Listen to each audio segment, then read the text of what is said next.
这么漂亮的车子为什么还要修呢？我说图个心安理得，你信不信？这是大哥花费了一笔不少的费用，刚刚圆了自己的机车梦。可是当他看到车子启动的那一刻，他真的是惊呆了，感觉有点上当受骗的感觉。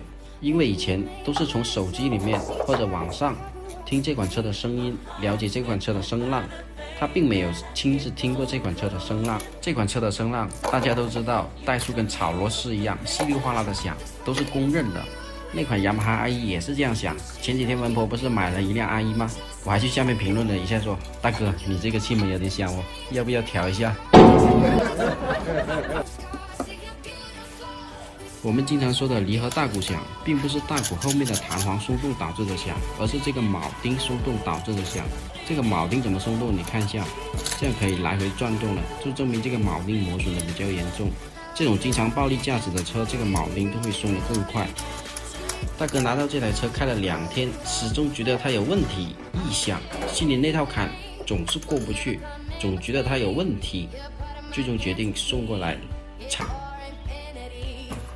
来把它拆解完，有问题修问题，没问题当然是最好的，求个心安理得，吃个定心丸。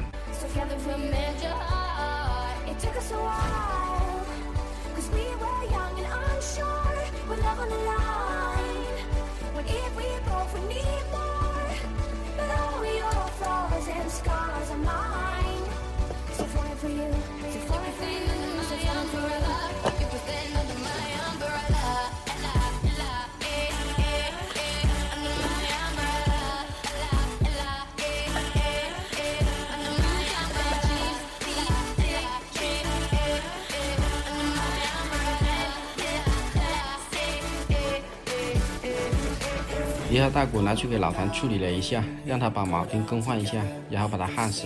弹簧也处理了一下，这样没有那么松动了。这样处理完了离合大鼓，着车离合大鼓并不怎么响了，但是并不能达到100%。我们的师傅说他以前是修拖拉机的，不要给我们露一手，你信了吗？现在？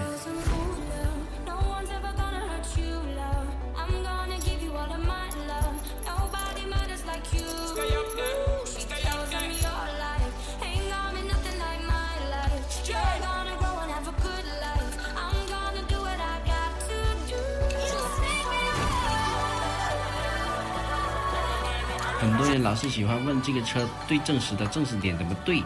正时点这个是维修人员的事情，你问这个正时点干嘛了？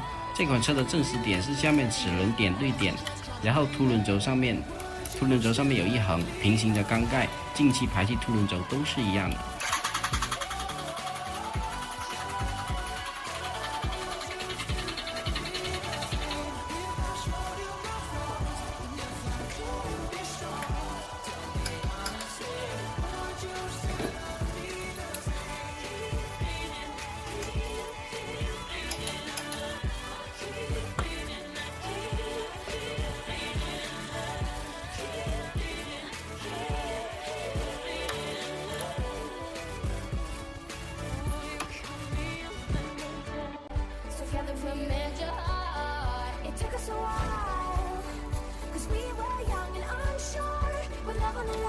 不要动作夸张一点，然后你的配上字幕头图声放。你好好修车，你还得跳舞。